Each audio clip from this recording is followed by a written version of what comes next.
Hello friends, कैसे सभी। उम्मीद है आप लर्निंग एंजॉय कर रहे हैं। चेतना क्लासेस में आपका स्वागत है। शुरुआत करते हैं सबसे पहले होमवर्क से। आपको लेक्चर 1 में कुछ होमवर्क दिया गया था। आप सभी ने होमवर्क का सलूशन भेजा और भाई कुछ का रॉन्ग हुआ, कुछ का राइट हुआ। हर एक गलतियां पता चली मुझे कि स्टूडेंट कहां पे गलती करते हैं, और फिर अब यहां पे हम डिस्कस करेंगे इसका सलूशन और साथ में डिस्कस करेंगे कि भाई ऐसी गलतियां ना हो। तो सबसे पहले देखते हैं हमारा पहला क्वेश्चन जो कि मैंने आपको दिया था। यहां पे देख सकते हैं उसका सलूशन मैंने आपको यहां लिख के रखा है। इसमें करना क्या है जानते हैं। बहुत सारे स्टूडेंट जब क्वेश्चन को सॉल्व किए तो उनका जो लिखने का जो पैटर्न है ना वो परफेक्ट नहीं था। होता क्या है, जब आपका लिखने का पैटर्न परफेक्ट नहीं होगा तो आपको मार्क्स नहीं मिलेंगे। मैथमेटिक्स में करना ही क्या है, लिखने का एकदम फिक्स पैटर्न सीखना है। मैथ्स डिफिकल्ट नहीं है। मैथ्स तो एक कॉन्सेप्ट है। जब आपने कॉन्सेप्ट समझ लिया तो समझ लीजिए आप समझ गए, लेकिन कॉन्सेप्ट के साथ साथ आपको लिखने का तरीका भी समझना पड़ेगा कि कहां पे आप क्या लिखेंगे तो राइट होगा। क्लियर। सबसे पहले आपको यह डिसाइड करना है कि आप कहना क्या चाहते हैं, क्या लिखना चाहते हैं, उसके बारे में सोचिए और परफेक्ट तरीके से लिखिए, डिटेल में लिखिए, शॉर्टकट के पीछे नहीं जाइए। अब आते हैं पहले क्वेश्चन के बारे में बात करते हैं। यहां पे जो क्वेश्चन आप देख रहे हैं वो हर एक क्वेश्चन अलग अलग है।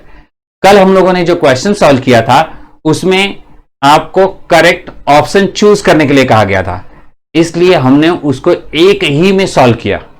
पर यहां पे ऐसा कुछ आपसे नहीं पूछा गया, अलग से पूछा गया कि भाई अलग अलग क्वेश्चन है और अलग अलग आपको बताना है कि सेट है या नहीं है।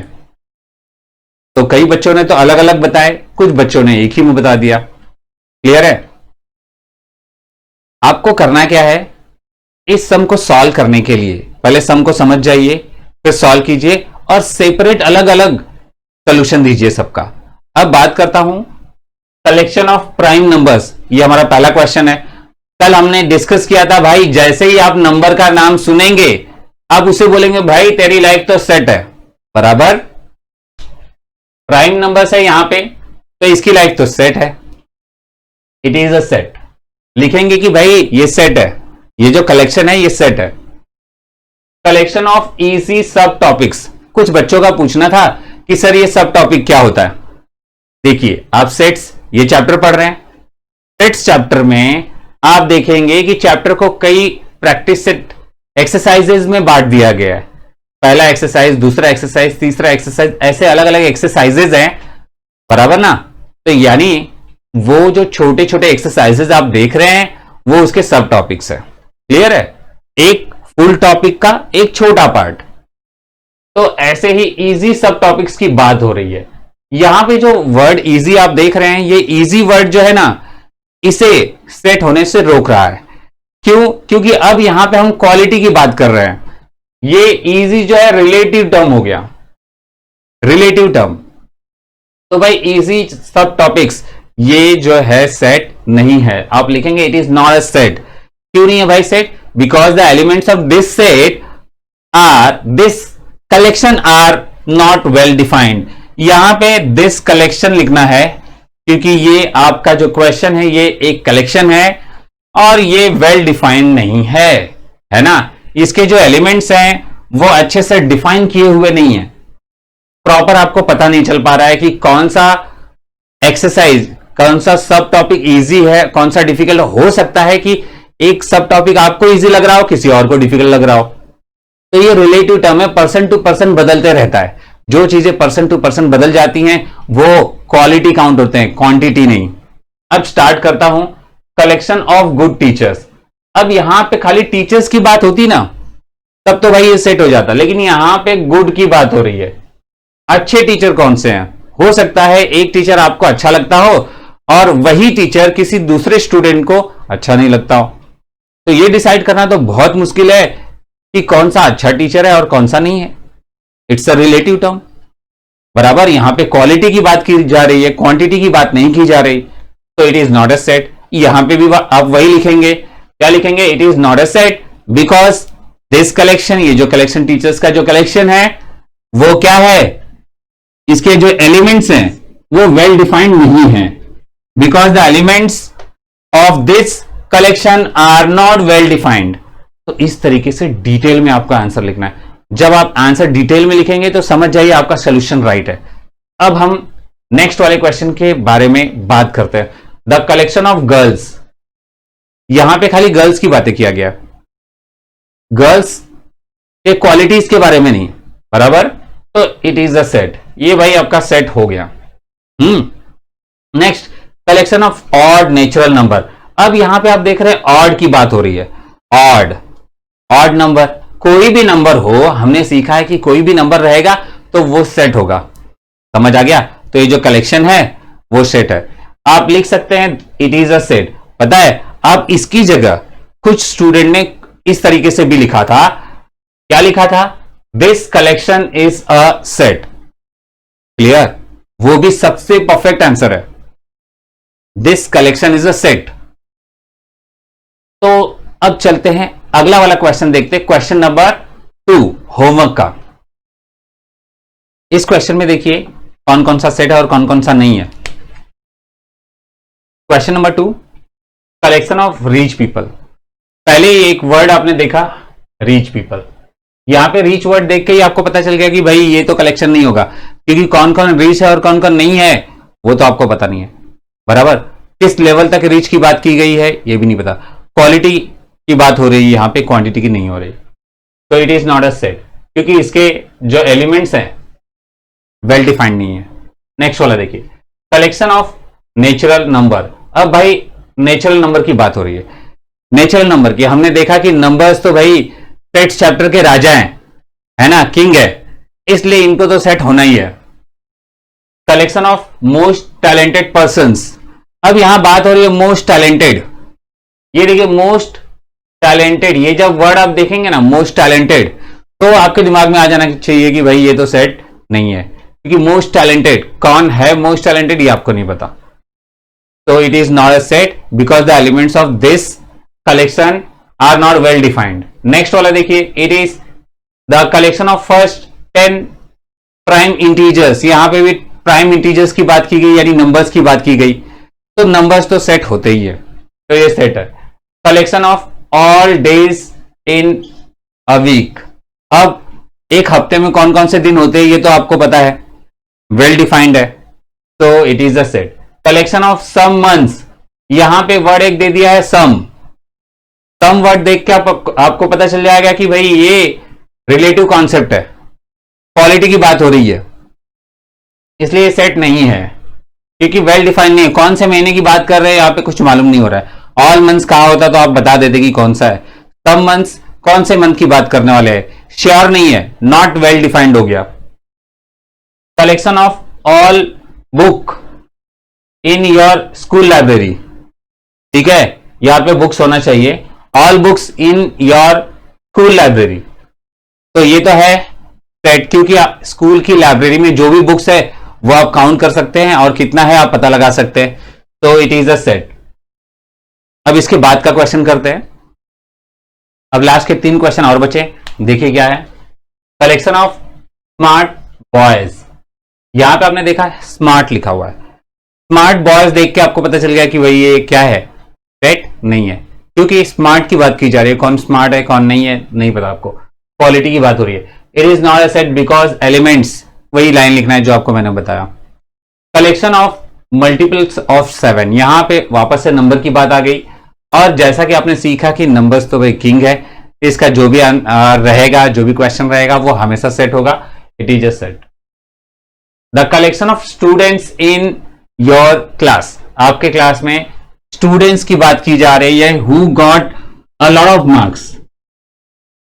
यहां पे इन्होंने अ लॉट ऑफ बोल दिया, कितने मार्क्स उसके बारे में बात नहीं कहा, लॉट ऑफ मार्क्स।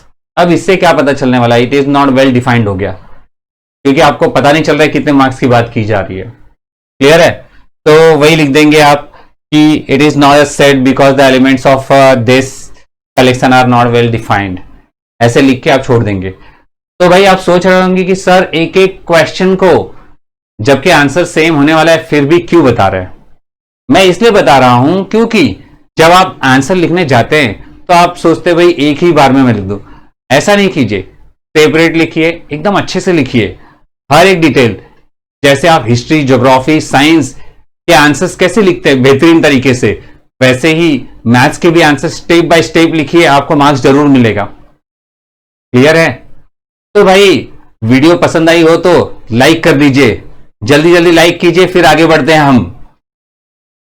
तो क्या आपने लाइक कर दिया?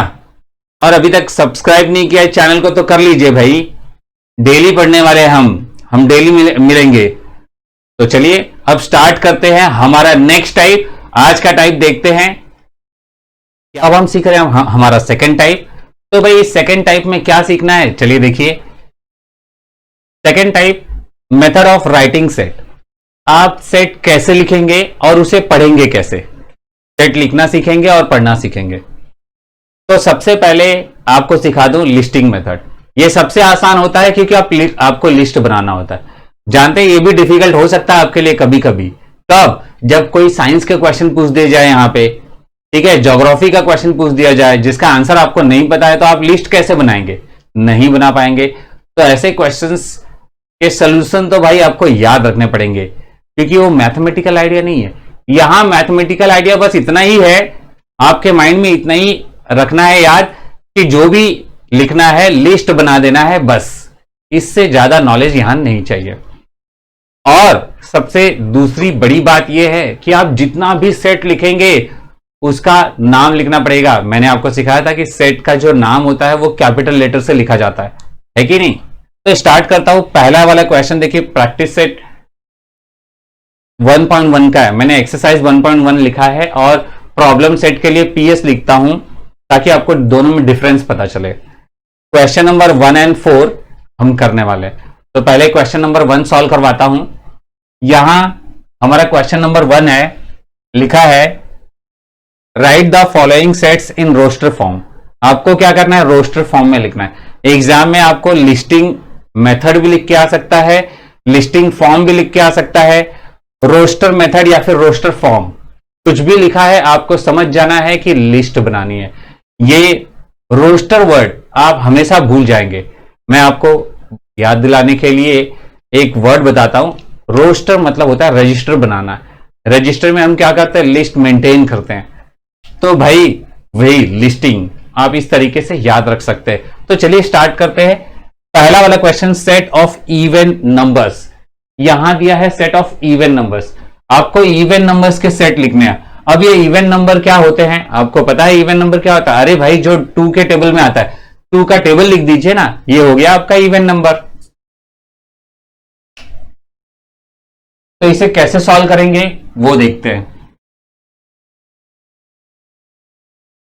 जब आप एग्जाम में क्वेश्चन सॉल्व करेंगे तो आपको पता है आपको ये क्वेश्चन नहीं लिखना होता, लेकिन सॉल्यूशन में लिखना पड़ेगा।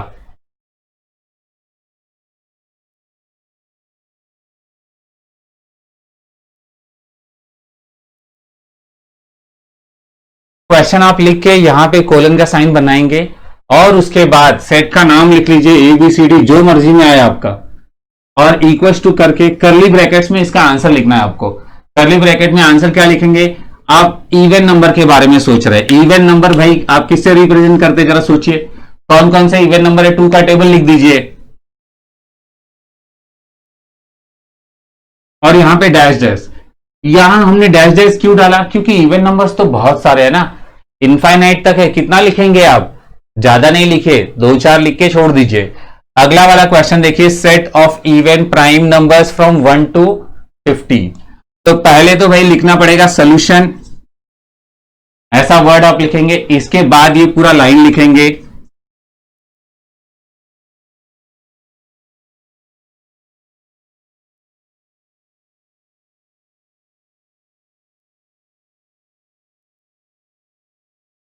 इसके बाद कोलन का साइन बनाएंगे। अब जाके यहां पे सेट का नाम लिखेंगे, फिर करली ब्रैकेट से स्टार्ट करेंगे। ये सारे प्रोसीजर है, आपको मार्क्स पाना है तो सब कुछ फॉलो करना है। अब करली ब्रैकेट लगा दिया। अब आपको लिखना है इवन नंबर भी होना चाहिए और प्राइम नंबर। ऐसा कौन सा नंबर है जो इवन भी है और प्राइम नंबर है? पहले मैं बता दूं, इवन का नंबर हो गया 2, 4, 6, 8, ये सब आपके इवन नंबर्स है। और प्राइम नंबर्स ऐसे नंबर्स होते हैं जो किसी के टेबल में नहीं आते। तो कौन से हैं?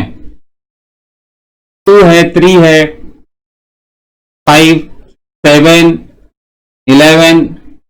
तो ये सब भाई ऐसे नंबर्स है जो प्राइम नंबर है। 1 नाइदर प्राइम नॉर कंपोजिट, समझ में आया? 1 को नहीं लीजिए। तो एक ही ऐसा नंबर है जो इवन भी है और प्राइम भी है, even as well as prime. बाकी ऐसा कोई भी नंबर नहीं है जो इवन भी हो और प्राइम भी हो। यहां पे इन्होंने 1 to 50 लिख दिया, आपको बुद्धू बनाने के लिए दे दिया ये 50, कोई मतलब नहीं उसका 50। आपको 1 to 100 भी पूछेगा तो भी आंसर में केवल आपको 2 लिखना है, ठीक है ना? 1 to 1000 पूछेगा तो भी आंसर में 2 ही लिखना है। क्यों? क्योंकि एक ही ऐसा नंबर है जो इवन भी है और प्राइम भी है। तो इसको जब सॉल्व करेंगे तो कैसे आएगा सोल्यूशन? देखिए, कर्ली ब्रैकेट में आपको 2 लिख देना है, हो गया खत्म। यहां पे आपने देखा हर एक जो एलिमेंट्स लिखना है उसके बाजू में कॉमा देना है, इसमें हमको कॉमा भी नहीं देना है, एक ही एलिमेंट है। अगला question, set of negative integers. अब ये नेगेटिव इंटीजर्स की मैं बात करता हूं, ये क्या होते हैं? नेगेटिव इंटीजर्स कहेंगे तो माइनस वाले सारे नंबर्स। अब माइनस वाले नंबर्स -1, -2, -3 ऐसे लिख दीजिए, हो गया आपका। अब इंटीजर्स कहा गया है, मैंने आपको सिखाया था इंटीजर्स में डेसिमल और फ्रैक्शंस इंक्लूड नहीं होते, है ना? -1, -2, -3 यही लिखना है आपको। तो आंसर कैसे बनाएंगे आप? सबसे पहले सॉल्यूशन में पूरा का पूरा क्वेश्चन आप लिख देंगे।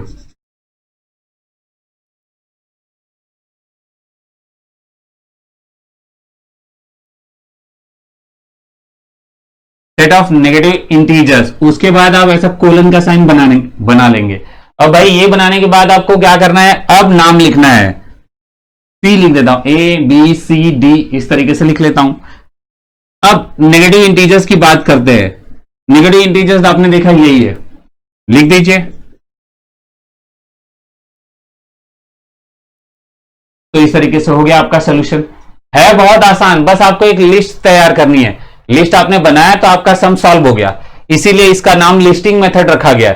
लिस्टिंग मेथड नहीं समझ में आएगा तो समझ लीजिए कुछ भी नहीं समझ में आएगा, क्योंकि केवल लिस्ट बनानी है, सारी चीजों का लिस्ट बना के छोड़ देना है कॉमा लगा के। खाली कुछ कुछ रूल्स एंड रेगुलेशन है वो फॉलो करने हैं। वो क्या है? आपको सेट का नाम लिखना है, इक्वल्स टू लगाना है, कर्ली ब्रैकेट यूज करने हैं और हर एलिमेंट के बाद कॉमा लगाना है। बस हो गया आपका सोल्यूशन। अभी 7 बेसिक साउंड्स ऑफ सरगम। अब आप देखिए, ये जो सुर होता है उसके 7 बेसिक जो साउंड है वो लिखने। अब ये कैसा क्वेश्चन है? आपके जनरल नॉलेज के ऊपर डिपेंड क्वेश्चन है। आपका जीके वीक होगा तो इसका आंसर तो आप नहीं लिख पाएंगे ना, तो ये बात याद रखनी पड़ेगी।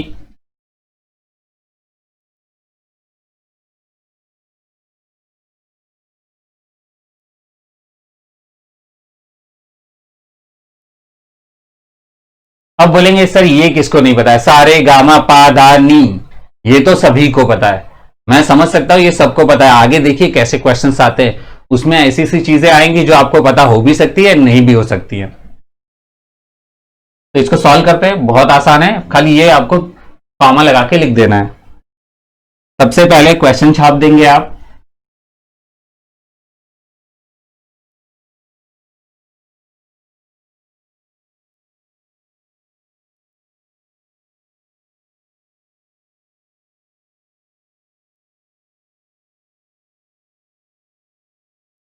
उसके बाद कोलन का साइन लगाए। एक बात याद रखिए, मैं हमारा जो रेगुलर क्लास होता है उसमें स्टूडेंट कॉमा भी लगाना भूल जाता है ना, तो भी मैं उसे डांटता हूं। देयरफॉर का साइन, सिंस का साइन, इक्वल टू कहां पे लगेगा, ये हर एक बात नोटिस करते हैं और स्टूडेंट को सिखाते हैं कि यहां यहां ऐसा होना चाहिए। वही चीजें, वही स्टेप मैं यहां पे भी फॉलो कर रहा हूं। आपको हर एक बात बता रहा हूं कि क्या कहां कैसे लिखना है। लिखने का सिस्टम सीखिए। मैथ्स तो कोई भी सॉल्व कर लेगा, लिखने का परफेक्ट सिस्टम जो यूज करेगा उसी को अच्छे मार्क्स मिलेंगे। आपको मैथ्स आता है पर आप गलती कहां पे करते हैं? जो लिखने का जो सिस्टम होता है वो फॉलो नहीं करते, इसके वजह से टीचर जब देखता है आपका सोल्यूशन रॉन्ग काट देता है। तो स्टार्ट कीजिए। यहां पे नाम लिखेंगे ABCD, डी पे आ गए हम लोग। अब ये जितना भी आपको बताया सब लिख दीजिए।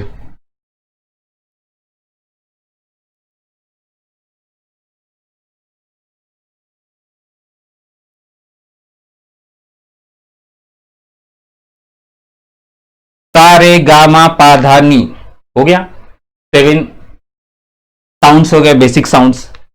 तो ये वाला क्वेश्चन देखा आपने कितना आसान है। अब चलिए नेक्स्ट वाला क्वेश्चन करते हैं, फोर्थ वाला, और उसमें देखते हैं कि क्या डिफिकल्ट है। सच में उसमें कुछ ना कुछ डिफिकल्ट है जो आपको सीखना है। इस क्वेश्चन में आप देखेंगे मैक्सिमम जीके से रिलेटेड क्वेश्चंस है। अब सबसे पहले इस क्वेश्चन को स्टार्ट करने से पहले आपका जीके चेक कर लेते हैं। क्या आपको ये चीजें पता है? पता तो होंगी पर याद नहीं होगा। उसको लर्न कर लीजिए, और लर्न करने के बाद ये सम आप करेंगे ना तो आपको बहुत इजी लगेगा। जैसे ऐसी कौन कौन सी चीजें हैं जो आपको लर्न करने की जरूरत है। सबसे पहले तो देखो सेंसरी ऑर्गन्स, आपके सेंसरी ऑर्गन कौन कौन से हैं वो लर्न करने की जरूरत है। तो भाई नोज से स्टार्ट कीजिए, है ना। सेंसरी ऑर्गन नोज है, फिर eyes, year and double E, है ना, एंड डबल ई। अब आ जाइए जीभ पे, टंग। ओके, तो देखिए नोज, ईयर्स, आईज, टंग, टंग के बारे में, और लास्ट है स्किन। तो आप समझ गए क्या क्या, नोज, उसके बाद years, eyes, tongue and skin. ये आपको याद रखना है। याद भी होगा, आपने लर्न भी किया होगा। कई स्टूडेंट भूल भी जाते, कोई बात नहीं, होते रहता है ऐसा। नेक्स्ट वाला देखिए, अब यहां पे कॉन्टिनेंट्स ऑफ द वर्ल्ड, ये भी जीके का क्वेश्चन है। अब कॉन्टिनेंट्स ऑफ द वर्ल्ड आपको याद रहेंगे तब आप इसका आंसर दे पाएंगे। तो कोई बात नहीं, लर्न कर लीजिए। नहीं याद है तो लर्न कीजिए।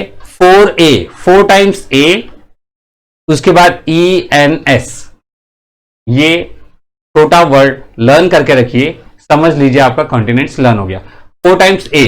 अब A से जितने भी नाम हैं वो लर्न कीजिए।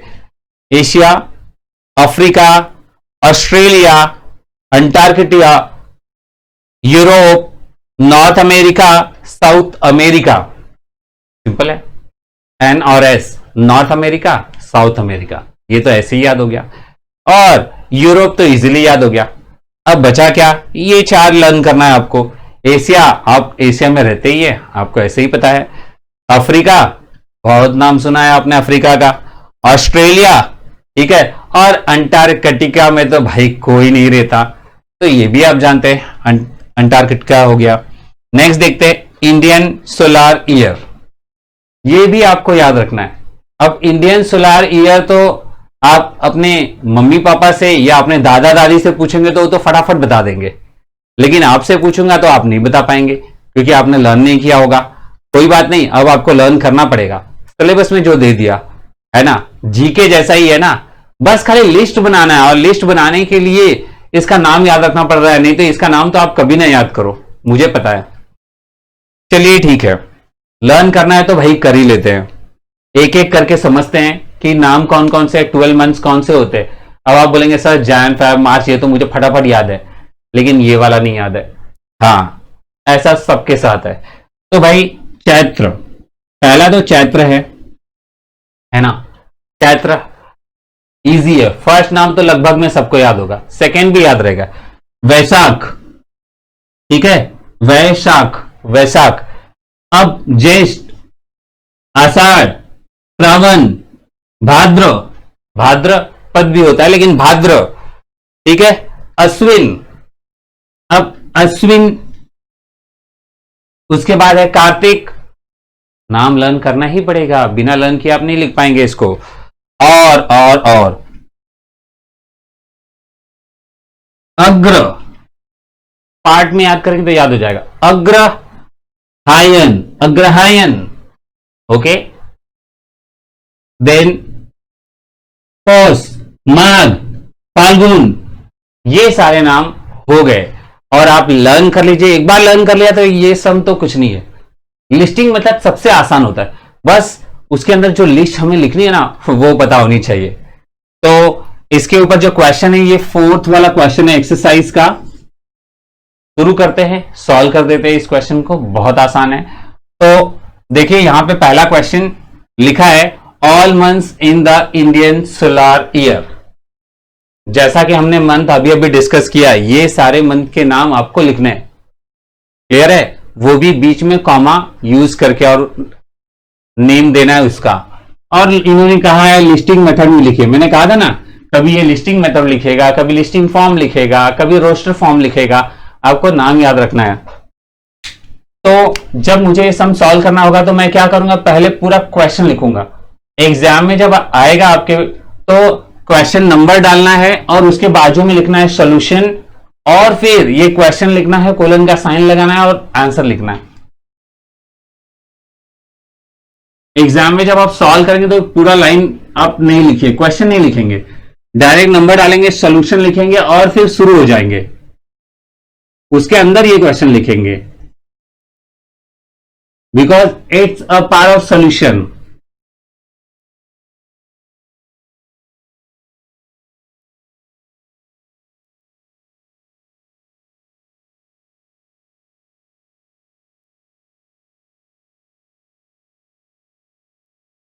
All months in Indian solar year, okay, ऐसा कोलन का साइन लगाइए, ए लिख के स्टार्ट हो जाइए। स्टार्ट करेंगे तो आपको पूरे 12 मंथ्स लिखने हैं, है ना? पूरे 12 मंथ्स लिखने हैं।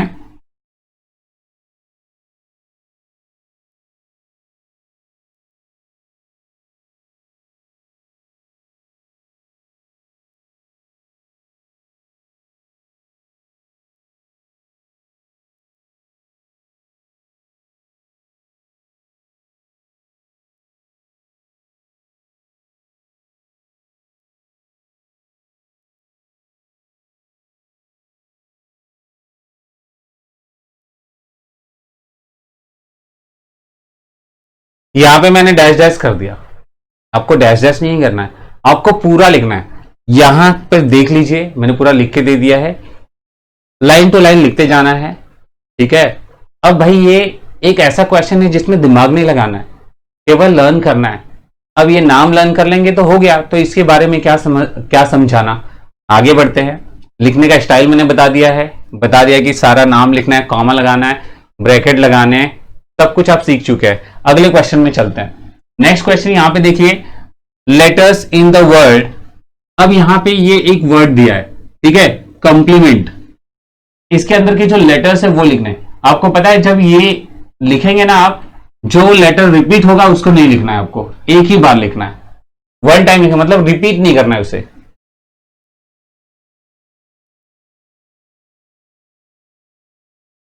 आप लिखेंगे सॉल्यूशन, फिर पूरा क्वेश्चन छाप देंगे,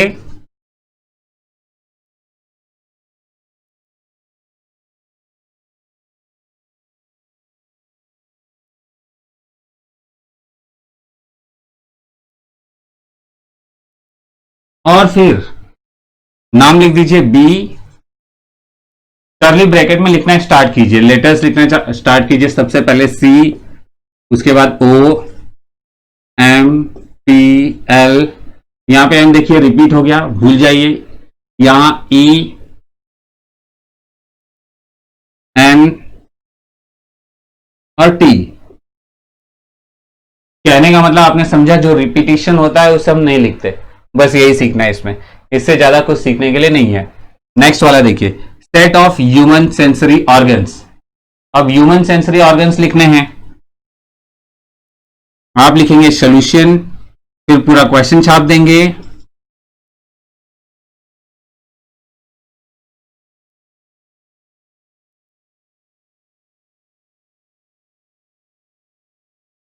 कोलन का साइन लगाया आपने। अब इसका नाम लिखिए, कुछ भी नाम ले सकते हैं, A B C D X Y Z, जो भी आपको मर्जी में आए वो लिखिए, और फिर इसमें सेंसरी ऑर्गन का नाम लिखिए जो मैंने आपको बताया। ये रहे आपके सेंसरी ऑर्गन्स, नोज, ईयर्स, टंग, स्किन, ये आप सबको यहां पे लिखना है।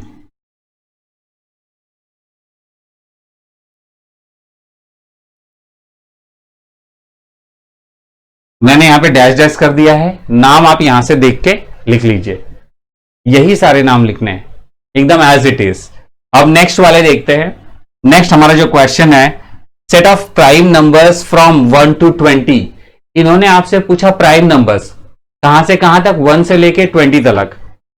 तो प्राइम नंबर्स तो आपको पता ही है कौन कौन से हैं। प्राइम नंबर भाई जो किसी के टेबल में नहीं आते वो प्राइम नंबर्स हो गए आपके। तो आपको प्राइम नंबर्स लिखना है, ठीक है ना। स्टार्ट करते हैं। पहले आप हेडिंग डालेंगे सॉल्यूशन करके, उसमें पूरा क्वेश्चन लिखेंगे। Set of prime numbers from 1 to 20, उसके बाद कोलन का साइन लगा दीजिए, उसके बाद ए बी सी डी, अब डी लिख देते हैं। डी लिख के लिखना स्टार्ट कीजिए। अब मैं आपको बताता हूं प्राइम नंबर्स कौन कौन से हैं, पहले उसके बारे में समझिए।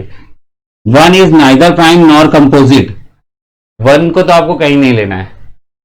2, 3, 4 छोड़ दीजिए, 5, 6 के बाद 7, उसके बाद 8, 9, 10, 11, जो किसी के टेबल में नहीं जाता है बस वही लेना है। 11 के बाद आपका आ जाएगा 13, उसके बाद 17, उसके बाद 19।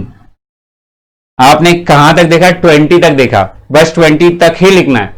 बाकी के नंबर्स किसी न किसी टेबल में आते हैं, इसलिए वो प्राइम नंबर नहीं है। प्राइम नंबर वो नंबर होता है जो केवल खुद के टेबल में आता है और किसी के टेबल में नहीं आता। तो आप लिखेंगे 2, 3, 5, 7, 11, 13, 17, 19। अब ये जो है ये थोड़ा आपको माइंड लगाने वाला काम है, यहां दिमाग लगाना है, ये मैथमेटिक्स है। अब आप सेंसरी ऑर्गन लिखिए, ये कोई मैथमेटिक्स नहीं है, लेकिन आपको क्वेश्चन इसलिए दिया गया है ताकि आपको ये समझ में आए कि लिस्टिंग मेथड होता क्या है। ओनली लिस्ट बनाना, कुछ दिमाग नहीं लगाना है, खाली लिस्ट बना के छोड़ देना है, आपका सम सॉल्व हो गया। अब नेक्स्ट वाला देखिए, names of the continents of the world. ये कैसे करेंगे आप,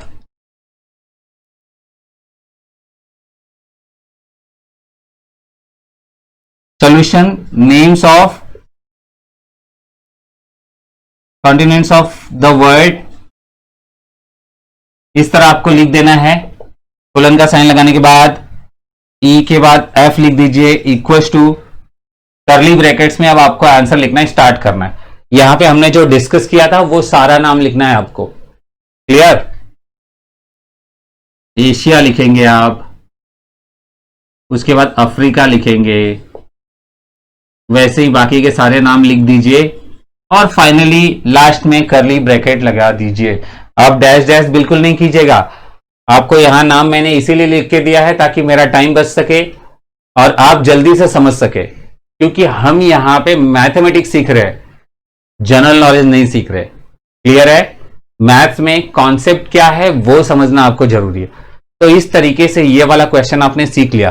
अब हम चलते हैं हमारे प्रैक्टिस सेट नहीं, प्रॉब्लम सेट में। प्रॉब्लम सेट का क्वेश्चन नंबर सेकंड, फर्स्ट का सेकंड और सेकंड का थर्ड, ये क्वेश्चन सॉल्व कर लेते हैं और इस तरीके से आपका लिस्टिंग मेथड का जो टाइप है वो कंप्लीट हो जाएगा। तो चलिए लिख लेते हैं। तो देखिए ये वाला क्वेश्चन क्या करना है आपको, यहां पे क्या दे रखा है, p x such that x, इसे पढ़ना कैसे है, p equals to x such that x is an odd natural number। ये कैसा नंबर है, odd natural number। और भाई आप जानते हैं ये जो 1 is less than x is less than equals to 5 दिया ना, इसका मतलब क्या होता है, ये आपको बाउंड्री दे दिया कि आप इससे बाहर नहीं जा सकते, इसके अंदर इसके दायरे में रह के आपको काम करना है। ठीक है, ये स्टॉपिंग लाइन है कि शुरुआत कहां से करना है और एंड कहां पे करना है। तो इन्होंने बोला कि 1 के बाद आपको बात करनी है, ऑड नेचुरल नंबर्स। ये आप पढ़ते ही आप समझ गए कि भाई 2, 3, 5, 7, 11 इस तरीके के नंबर्स लेने हैं, बराबर। ये सारे नंबर्स वहां पे हमें लेने चाहिए, लेकिन इन्होंने यहां पे एक बाउंड्री डाल दी कि आपको इतने से बीच के नंबर लेने हैं, इसके बाहर नहीं जाना है। पता है 1 के बाद आप लेने जाएंगे तो आपके पास क्या क्या आने वाला है, जरा ध्यान से देखिएगा, एकदम बेहतरीन तरीके से देखना है। वो भी ऑड है, ये वाला तो इवन है, ये नहीं ले सकते आप। 2 इवन है तो 2 आप नहीं ले सकते, ऑड ही लेना है। तो उसके आगे आप बढ़ते हैं तो 3 आता है, 3 लेने मिलेगा। उसके बाद 5 लेना है या नहीं लेना है वो इनसे पूछ के लेना पड़ेगा। यहां पे नीचे इक्वल टू का साइन भी दिया है, 5 से छोटा लेना है और 5 भी इंक्लूड करना है, 5 को भी आपको इंक्लूड करना है। इक्वल्स टू का मतलब 5 को भी ले लीजिए, 5 से पीछे ही रहिए, साथ में 5 को भी ले लीजिए, इस तरीके से आपको सोचना है। तो इसको चलिए पहले लिखते हैं और फिर डिसाइड करते हैं। ये ऑप्शन वाला केस है भाई, इसमें ऑप्शन आपको चुनना है कि कौन सा राइट है और कौन सा रॉन्ग है। तो सम स्टार्ट करते हैं सॉल्व करना। मैंने जैसे कि बताया था आपको, सबसे पहले कोई भी सम सॉल्व करना है तो कुछ लिखना पड़ेगा। यहां स्टार्ट करूंगा सोल्यूशन लिख के, और ये पूरा क्वेश्चन लिखना है आपको। P is equal to x such that x is an odd natural number, और इसका स्टॉपिंग लाइन क्या है, 1 is less than x is less than equal to 5। तो आपने देखा कि यहां पे आप स्टॉप होने वाले हैं, और लिखना क्या आपको रोस्टर फॉर्म में लिखना है, मतलब लिस्ट बनानी है। तो यहां हेडिंग डाल दीजिए इन रोस्टर फॉर्म। हेडिंग डालने के बाद आप लिखिए P इज इक्वल टू, इसका करेक्ट सोल्यूशन लिखेंगे। अभी हमने देखा था कि 3 और 5 ले सकते हैं इसमें आप केवल, क्योंकि 5 से आगे बढ़ने के लिए इन्होंने बोला नहीं है, और उससे पहले का नंबर तो भाई ऑड है नहीं, वो इवन है, नहीं ले सकते आप। तो 3 और 5। अब ये ऑप्शंस देखिए, इसमें से कौन सा करेक्ट ऑप्शन है। आप देख पा रहे हैं ये सी जो है ये आपका करेक्ट ऑप्शन है। देयरफॉर करके आप लिखेंगे option C is correct option. जब करेक्ट और रॉन्ग ढूंढना हो तो इस तरीके से सम को सॉल्व किया जाता है। सॉल्व करने के बाद जो करेक्ट होता है उसे करेक्ट बोल देते हैं, बाकी सब तो रॉन्ग हो गया, ठीक है ना। नेक्स्ट पार्ट वाले देखिए, अगला जो हमारा क्वेश्चन है इसी का सेकंड वाले का, इन्होंने क्या दिया है, P is equal to x such that x is a letter of the word Indian. आपको जैसे ही लेटर वाला मैंने बताया, नाम पढ़ा, वैसे आपको समझ आ गया होगा। अभी अभी एक सम हम लोगों ने सॉल्व किया था, इसके अंदर आपको क्या करना होता है, सब कुछ लिखना है, बस रिपीट नहीं होना चाहिए। तो रिपीट नहीं होना चाहिए तो कैसे, पहले मैंने बताया था पूरा क्वेश्चन लिख डालिए, सोल्यूशन हेडिंग डाल के अंडरलाइन करेंगे, उसके बाद मैं क्वेश्चन लिख दूंगा P is equal to x such that x is a letter of the word Indian.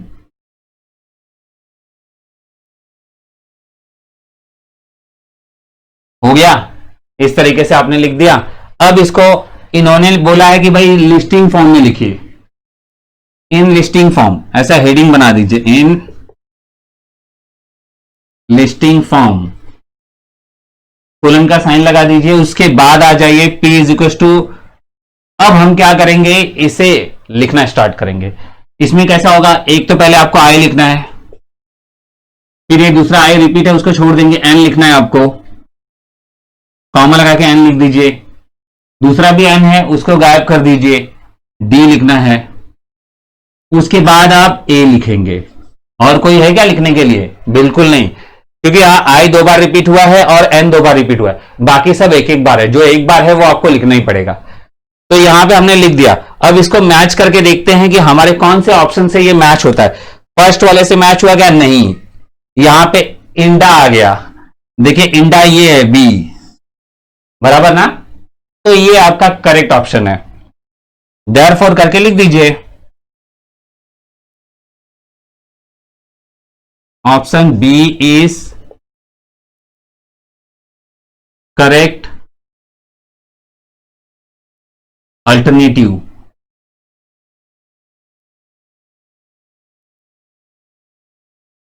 आप लिख सकते हैं करेक्ट ऑप्शन या फिर करेक्ट अल्टरनेटिव, ये आपके ऊपर है।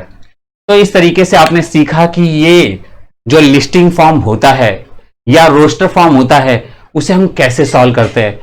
आपने क्या सीखा, बस एक लिस्ट तैयार कर देनी है और आपका सम हो गया सॉल्व। तो भाई अब हम अगले जो क्वेश्चंस हैं, ये जो बचे हुए क्वेश्चन हैं, ये नेक्स्ट वीडियो में करेंगे, है ना, अगले लेक्चर में सॉल्व करेंगे। उसमें हम सीखेंगे कि रूल मेथड क्या होता है और इससे रिलेटेड कौन सा नॉलेज आपके पास होना चाहिए, साथ में उसकी रीडिंग कैसे की जाती है, बराबर है।